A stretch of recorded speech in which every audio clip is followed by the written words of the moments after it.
Okay, I think we have the waiting room open now. So, good morning, good afternoon, and good evening to our dear attendees from all around the globe. Welcome to another seminar by ENGL PolyU. Today, we are very honored and happy to have Dr. Matteo Fuoli from the UK University of Birmingham here with a very interesting topic. I'm sure that if you have followed the seminars before, this topic is going to be very new because it is one of a kind in this seminar series at least, and we look forward to hearing the talk and learning more.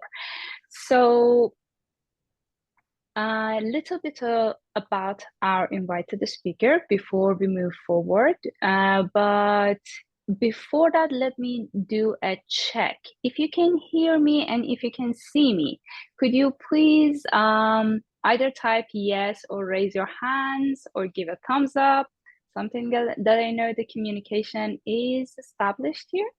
Okay, thank you very much. Much appreciated. So let's see. Dr. Fuoli is an associate professor in the Department of English, Language and Linguistics at the University of Birmingham, the UK. His research draws on an interdisciplinary mix of corpus, experimental, and data science methods with discourse analysis to study the linguistic mechanisms at the heart of social phenomena, important ones, and issues. Dr. Fuoli has been at the forefront of the linguistic study of trust, bridging the gap between linguistics and psychology to understand how linguistic choices influence our trust in others. Very interesting topic.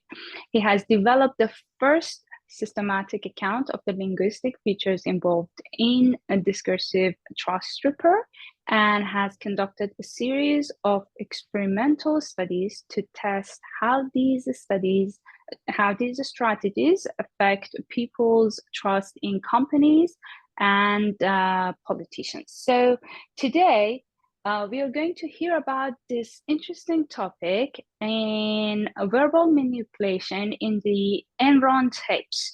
I know that for our audience, many keywords and concepts that were put in the introduction are interesting because they have similar backgrounds in the research or they have interests. I know that as I look through the names, some of our attendees are working on some of these aspects of this interdisciplinary approach. So very eagerly, we look forward to hearing the talk for about 50 minutes. Feel free to put your questions in the chat box during the talk, or you can save it for the end of the talk. For 10 minutes, we are going to do the QA, and you can ask them directly from Dr. Fuoli. And Dr. Fuoli, thank you very much for accepting our invitation, for giving us your time and your insight. The floor is yours, please. Thank you so much, Azar, for this very kind introduction, and thank you all for having me. It's a great pleasure to be here with you all. Today I'm gonna share, like you said, the sort of latest iteration or the latest bit of my research into the linguistics of trust. This is a topic that I've been researching for several years now, starting with my PhD thesis. But much of my work so far has focused on how trust is constructed in written institutional discourse, like, for instance, corporate reports and things like that. The study I'll be presenting today is a bit different in the sense that it looks at trust in spoken conversation, which is something that is quite difficult to observe. But as I will explain in a minute, we have a new corpus, which is a total goldmine for research into trust and research also into corporate corruption and manipulation. Before I get into all that, I want to acknowledge my collaborators. This project was very much a team effort, and it involved these brilliant colleagues.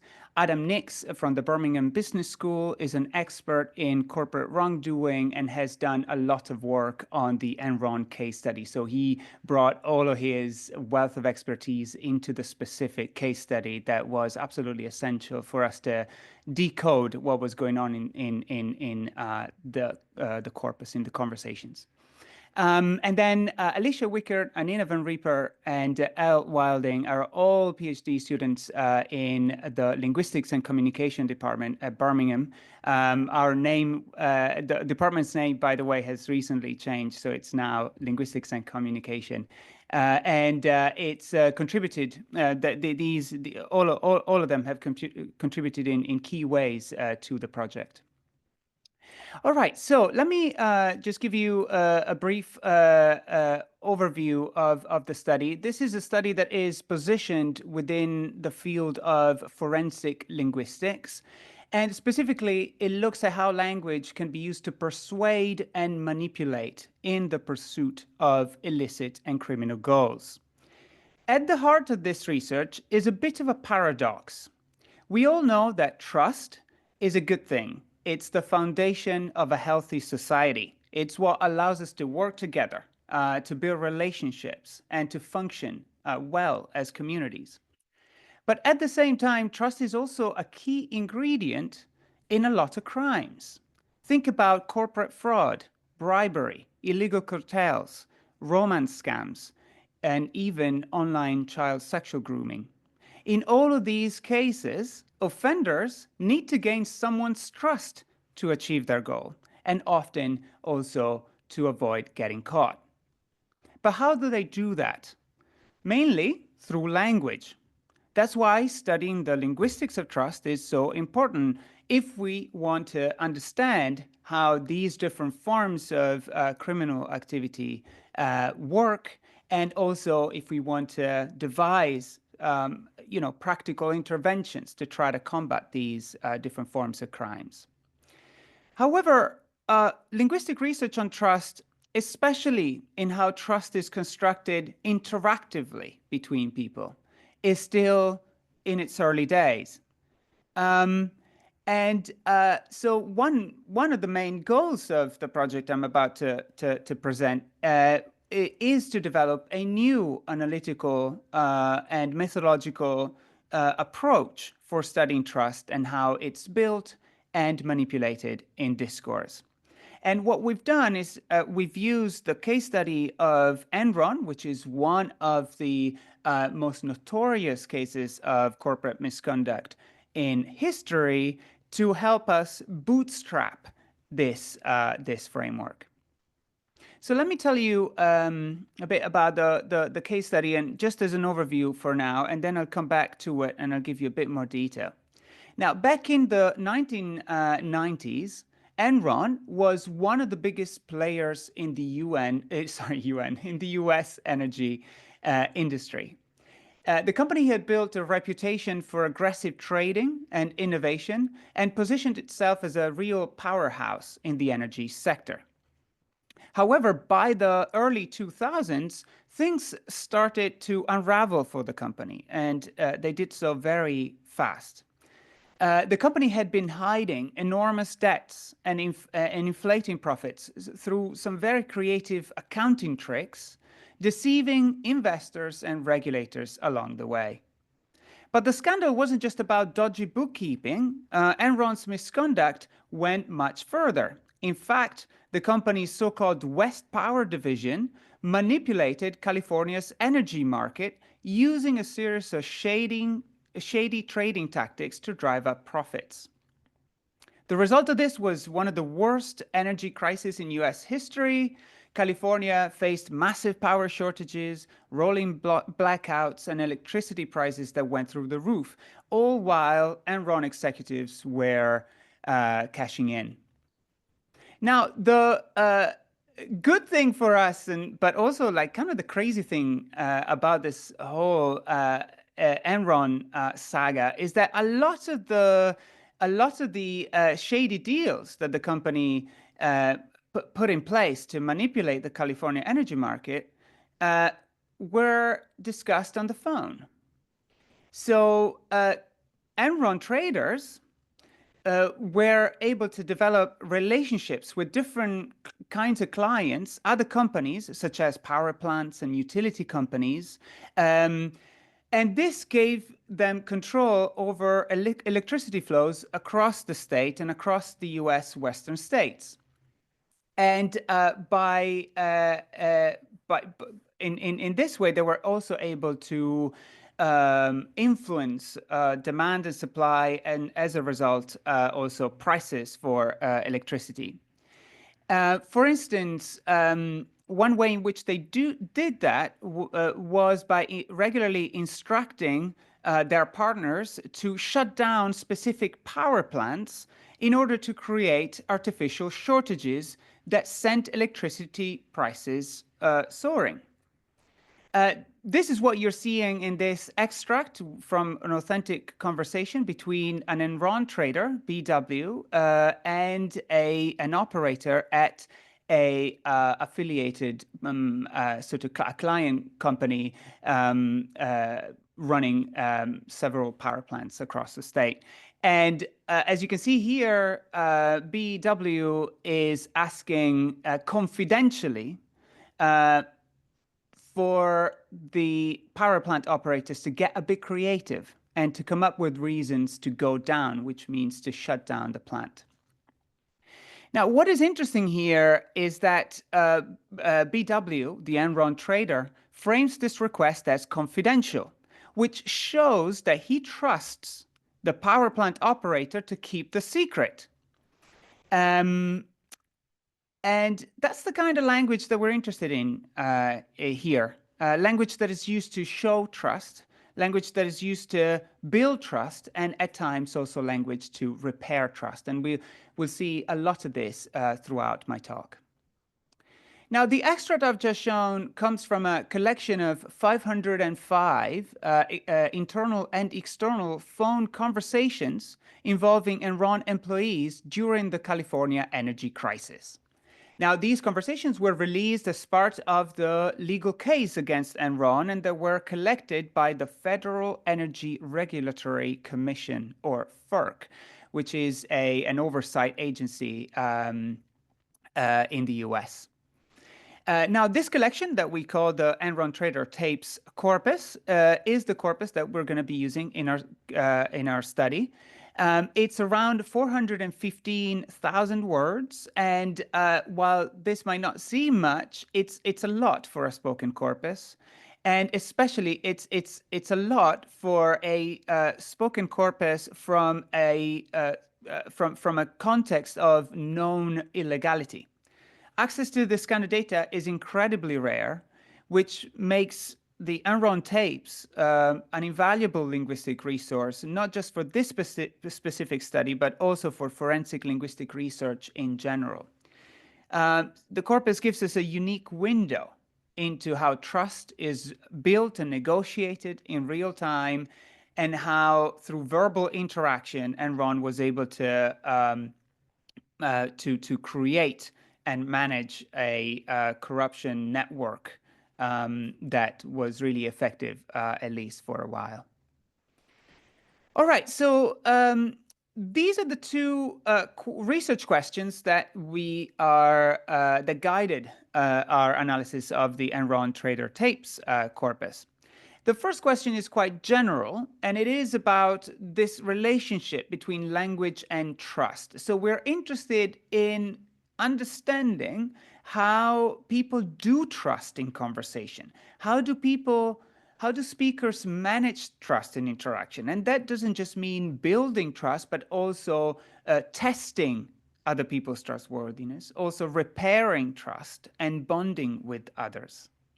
The second research question is more specific to the case study, and it's about exploring how Enron traders used language to manage the trust of stakeholders in executing their illicit market manipulation. How did they manage to get away with it for as long as they did and rake in massive profits before they got exposed.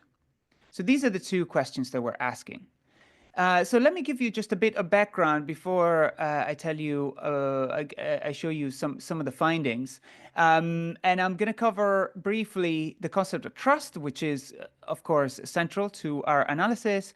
And I will tell you a little bit more about the Enron case study so that, just to make it a bit easier to understand what's going on in these conversations. So first of all, then, what is trust?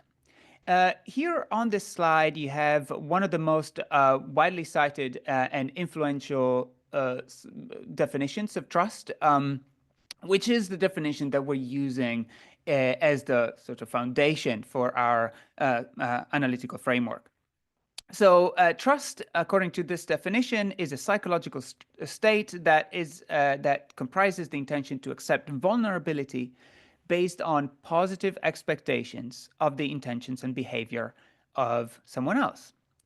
So as this definition suggests, there are two key elements to trust. One is vulnerability. When we make ourselves, when we trust someone, we make ourselves vulnerable to them because there's always a possibility that the other person might abuse our trust for personal gain. And when we do so, when we trust others, we do so because we think we have an expectation that they will not do that they will instead behave in a way that is beneficial or at least not detrimental to us. That's what positive expectations refers to here. Now, according to a very influential model of trust by Roger Mayer and colleagues, our willingness to trust others hinges on our perceptions of their ability, benevolence, and integrity. Ability refers to how competent a person is. Benevolence has to do with how much the other person cares about our own interests beyond their own selfish sort of motives and concerns. And integrity is about how truthful, sincere, law-abiding the other person is. Now, according to this model, ability, benevolence, and integrity are critical antecedents of trust, meaning that the more competent, benevolent, and honest we perceive the other person to be, the more inclined we will be to trust them. Now, trust is also, of course, influenced by our own individual propensity to trust. When it comes to trust, we're not all the same, right? Some of us are more trustful in general, some others are less. So that will also influence how willing we are to take risks and make ourselves vulnerable. And also the outcomes of a relationship, what happens when we lend trust to someone will inform our perceptions in a feedback loop, as you can see here. Now, this model is the foundation of a lot of my previous work on trust and also of the framework that we're setting up for the analysis of the Enron corpus. And essentially what we want to do is pick out bits of language that can potentially influence and enhance these three things: ability, benevolence, and integrity. And we're interested in how this risk is negotiated, is navigated by people and assessed by people through language. How do you figure out whether you can trust someone? What kinds of things do you say to figure that out? These are some of the questions that we're interested in. And we're also interested in whether we can profile linguistically different levels of depth of a trust relationship. Now, the trust relationships are not all the same. They're not they're not constant. They change over time. On the slide here is a summary of different, if you like, concepts, different types of trust that have been discussed in the literature. And they are arranged from lower levels, more shallow or even distrust and more shallow forms of trust to deeper forms of trust. So the question here is, does the way people communicate vary depending on how much they trust one another? In the case of Enron, how did traders communicate with close partners versus, for instance, the people in charge of overseeing and regulating energy markets in California? And how did they manage different kinds of relationships, different kinds of trust relationships with different actors? Is there any trace in the linguistics? Okay, so that was a bit of theoretical background on trust. Let me now tell you a bit more about the Enron case study, just to give you a bit of context and help you understand the content of the conversations I will show, which are often quite technical, because they are, of course, conversations between energy traders and clients and regulators. So they can be quite technical. Now, in a nutshell, this is what happened with the California energy crisis. And this is a very short summary, by the way, and you'll find a lot more detail about this in the publication that is coming out about this case study. Now, by the late 80s, California faced serious energy challenges. Electricity prices were soaring, new power generation projects had stalled, and this created concerns in the state about the future of energy supply. So looking for solutions, policymakers took inspiration from successful natural gas reforms that had happened in other states. And they thought that by introducing more competition in the electricity market, they could lower prices and improve reliability. So after planning and consultations that went on for years, in 1996, California became the first state in the US to launch a deregulated electricity system. So what they did is they broke up the traditional vertically integrated energy supply model, where essentially, you have energy producers and then utility companies, and then the customer is so-called a captive customer, because you cannot choose who's your energy provider. So they broke that up so the people could choose, but that the way they did it created a series of vulnerabilities and a series of loopholes that could be exploited. And that's what Enron's West Power division did. Through a series of deceptive trading strategies, they were able to penetrate the market and work with partners in the industry, in this more fragmented, liberalized electricity industry, to essentially manipulate supply in different ways, which I will explain and simplify in a second, to essentially control prices, and in a way that was favorable to them, but really bad for people. And in fact, the result of this manipulation was a huge electricity crisis that sent prices soaring, a lot of financial instability. And ultimately, when regulators started investigating this and they discovered the extent of Enron's manipulation, that also inflicted the final blow to an already sort of crippled company that had come under fire for other kinds of manipulation of the financial markets elsewhere. So a total mess that ended up completely killing Enron. Now, these are just some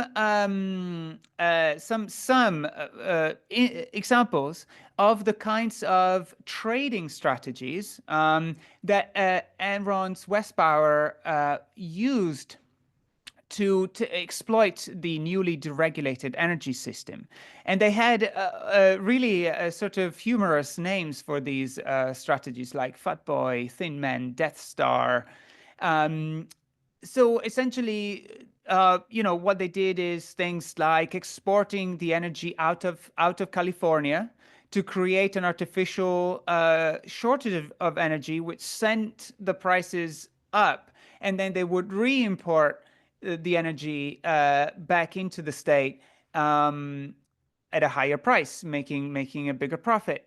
They also sometimes in the fat boy strategy, they falsely overscheduled electricity. So they said, oh, we're going to produce this much, and then they produced and then they sold the surplus um, to in the real-time market, which is the on-the-fly market where prices are normally high.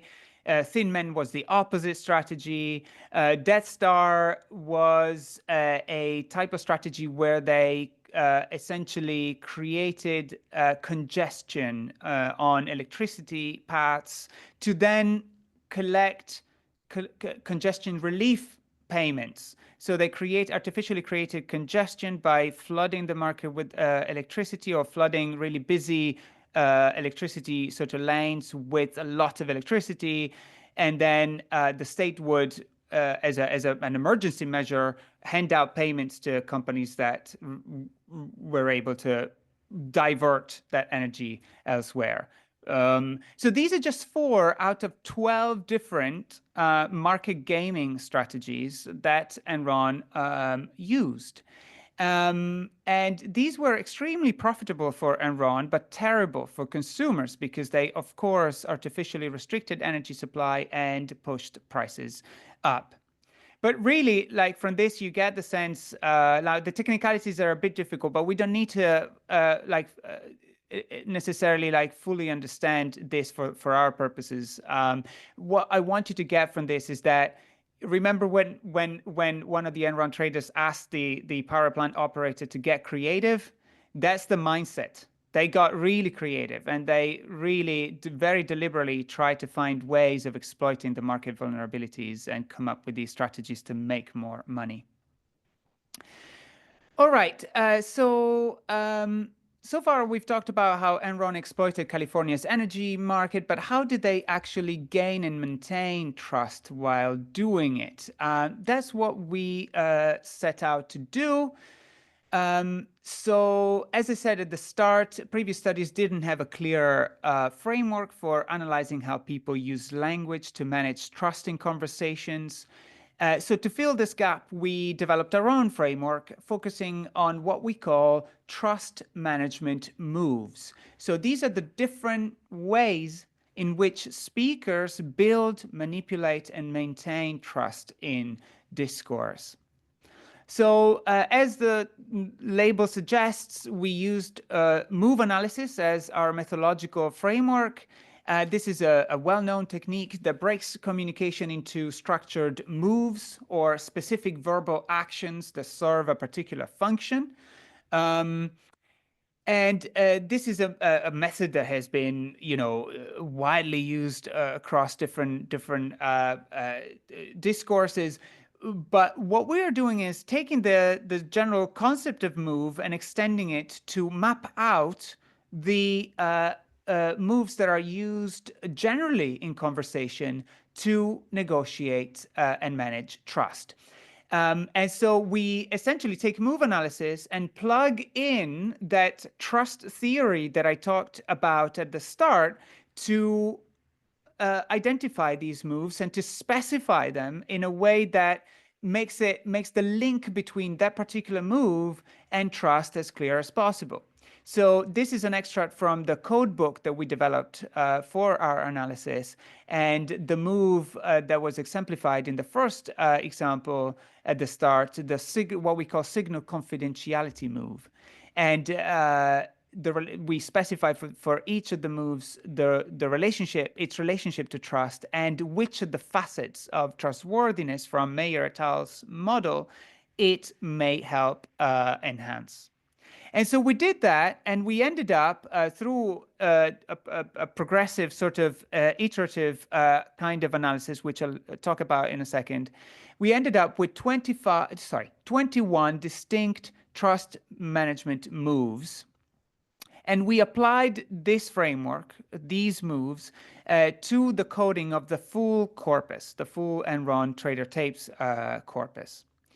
We also, because the moves are so many, it makes it quite difficult to interpret what's going on if you just look at the moves. So we also took a step back and we looked at the moves and we tried to group them into macro discursive functions of trust management. And we came up with 5 macro categories of conversational trust management, which we call bond, build, confide, probe, and repair.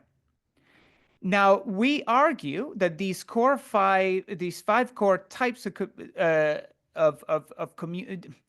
we argue that these are the 4 core types of communicative functions related to trust. Think of them as like the key discursive processes underpinning trust management.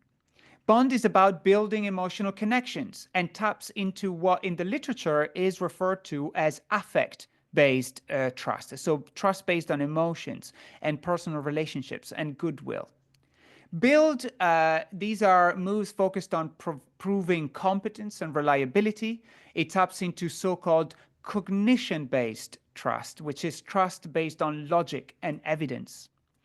Confide, this is about sharing sensitive and risky information, like we saw at the very start of my talk in that example. This can be a powerful trust-building tool because when we confide in someone, then we're showing vulnerability. And in turn, this can reinforce trust. Probe, this is how we use language to test whether we can trust someone. Trust isn't automatic. Speakers often test each other. And we do so to a large extent through language. Of course, behavior is important, but language is a kind of behavior as well. And often it sort of provides meaning to action. And finally, repair. When trust has been damaged or is at risk, speakers will use language to fix it. And they can use different kinds of strategies, like more accommodating moves like apologizing, or more defensive moves like shifting the blame. So the idea here is that each of these 5 core discursive functions of trust management can be then broken down into more specific moves. So bond includes things like, these are the moves, inclusive framing, offering reassurance, praising, and so on. Build includes boasting, committing, highlighting advantages, for example, highlighting the advantages of a deal. Confiding, signaling confidentiality, sharing privileged information, and so on and so forth.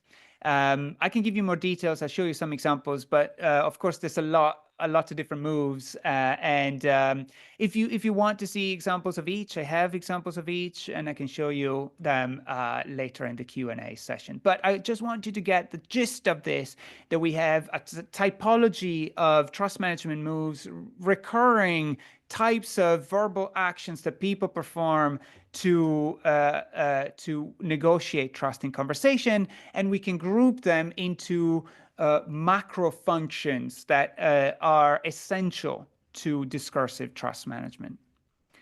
Okay, so using this typology, we manually coded the entire the Enron Trader Tapes corpus for the trust for these features using NVivo.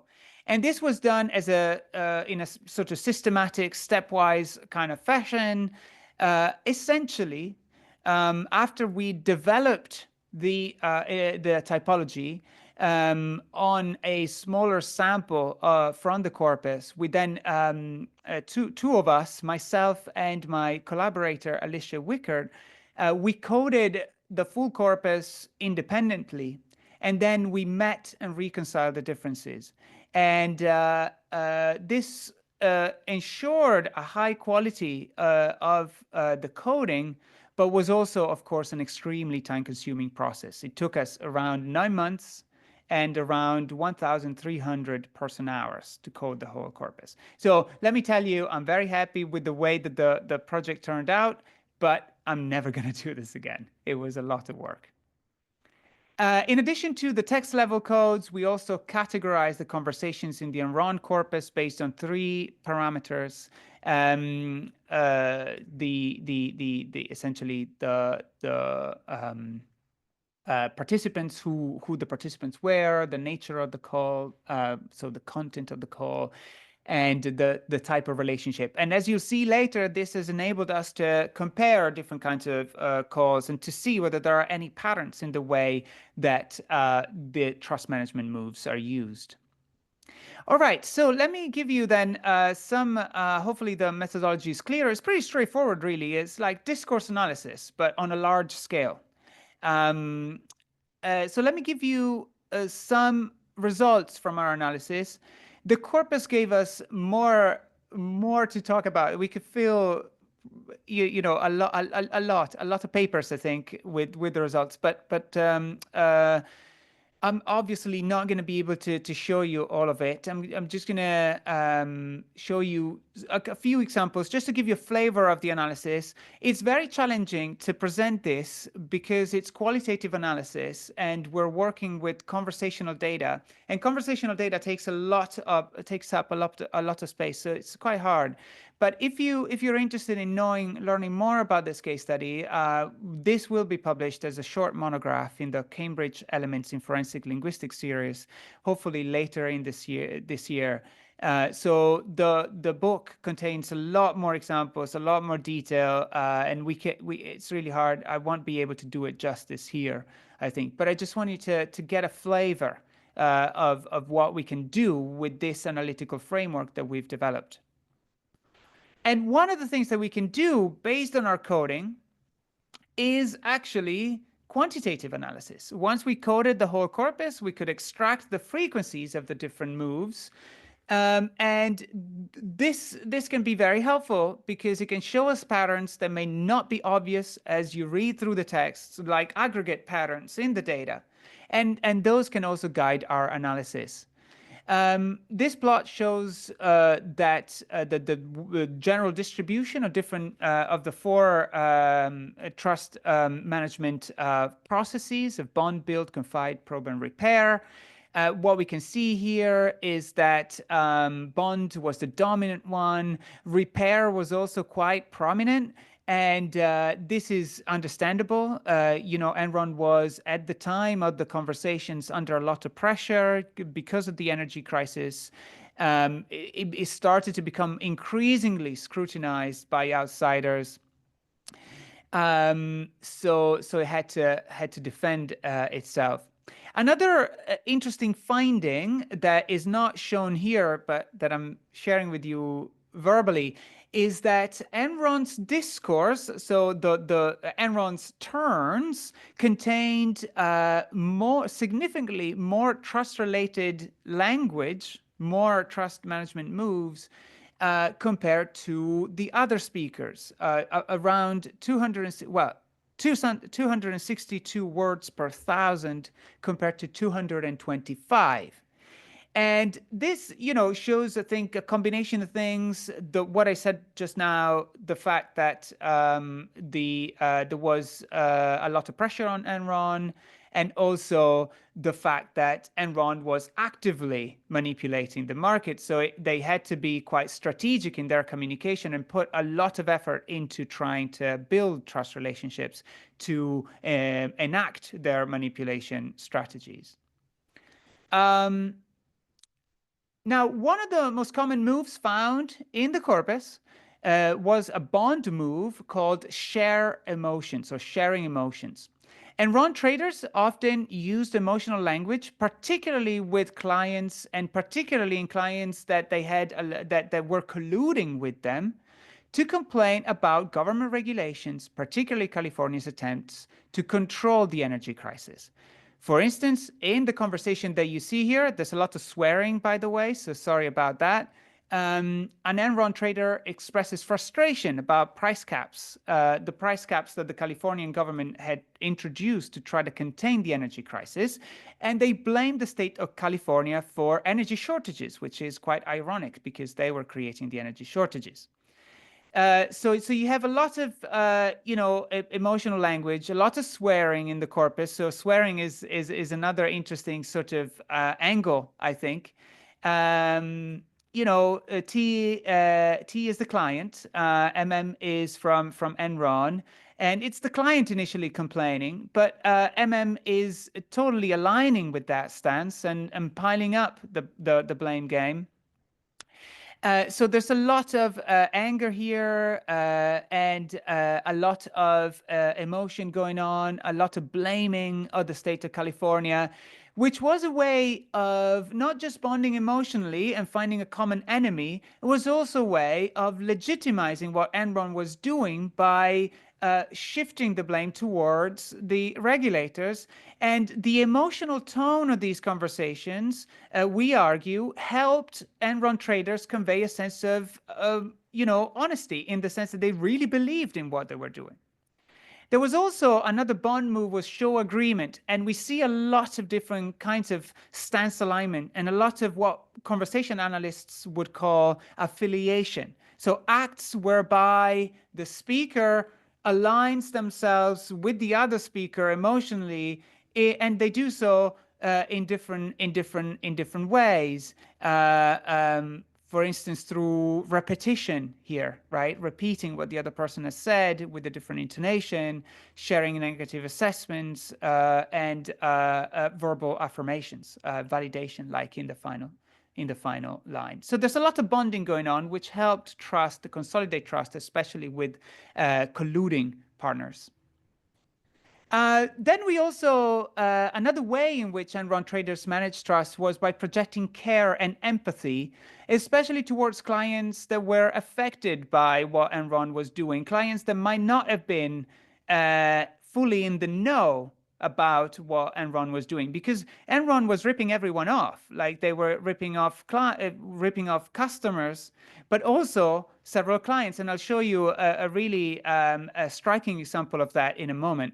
But a way to repair that and to maintain trust was to show care by the move that we call show understanding and show concern. So here, CF from Enron is alerting the client that they're going to get probably they're going to be negatively affected by the price cap, the rolling blackouts. Sorry, not the price caps, the rolling blackouts, and he's expressing sympathy towards the client. I hear you. It's been, and we can complete it ourselves. It's been tough. I feel your pain, man. You had a tough go of it in the last year. So this kind of language is quite frequent in cases, especially of troublesome news, and they were a way of softening the blow and show that Enron traders had the best interest, the client's best interest at heart. Remember, the facet of benevolence here is absolutely key.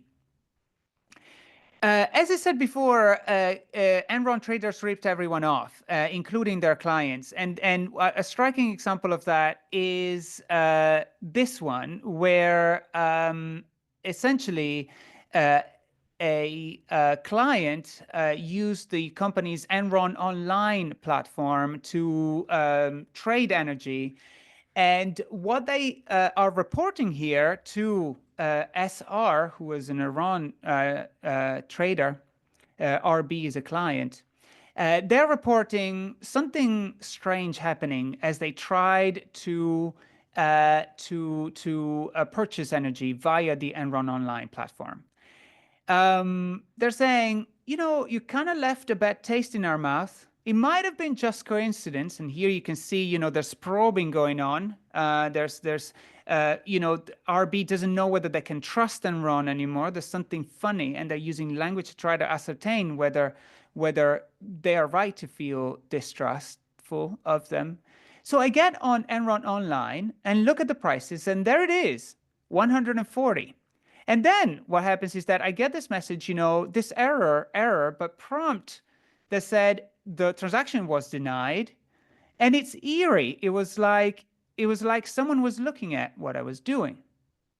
And then lo and behold, as he tries to resume the transaction, uh, the price all of a sudden goes from 140 to 155.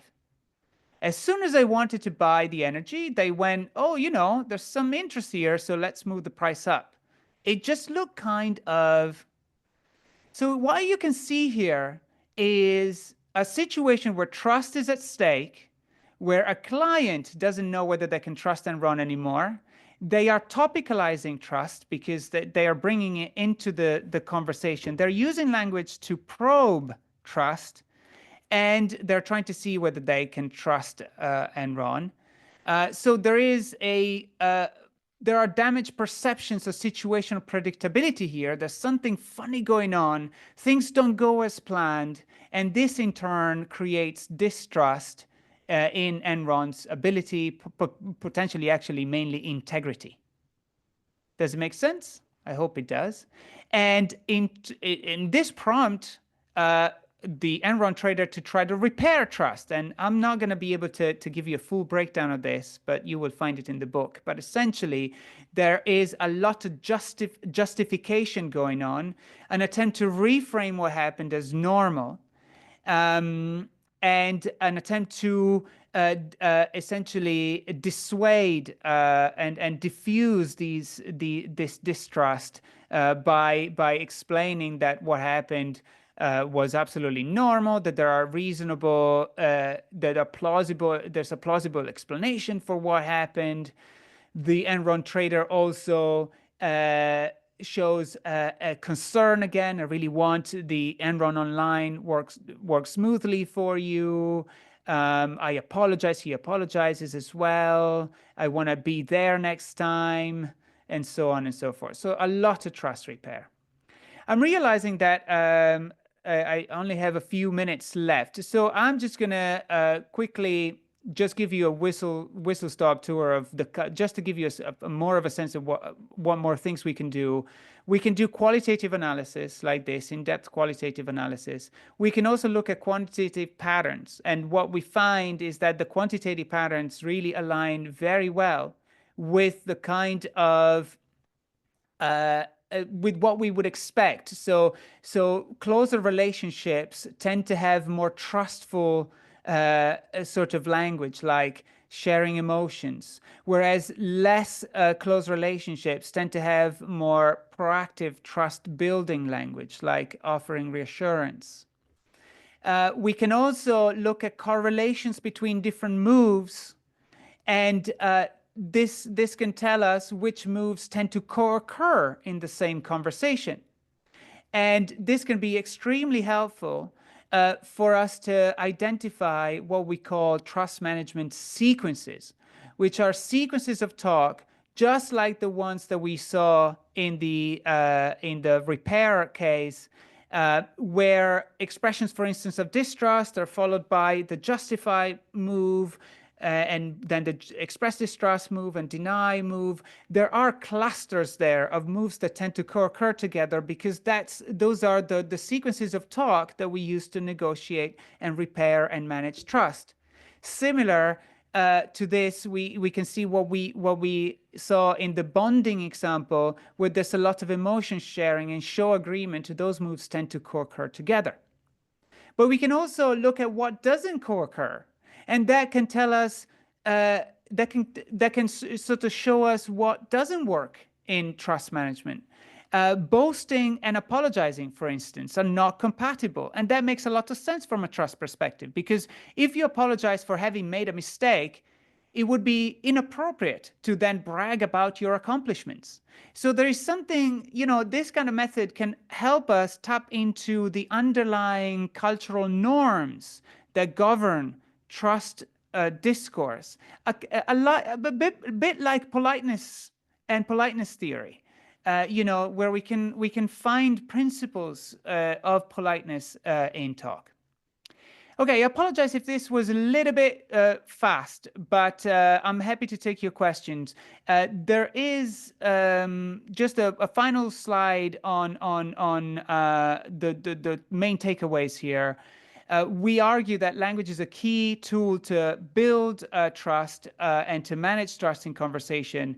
And we have tried to fill a gap in the literature by proposing a comprehensive framework that we can use to analyze how that is done. We have mapped out 21 strategies, and we've grouped them into 5 core processes of trust management. We also show that trust is not just rational, but it's also emotional, even in professional contexts like energy trading. And that trust is shaped by the context in which the conversation takes place, and that's a very important thing to keep in mind.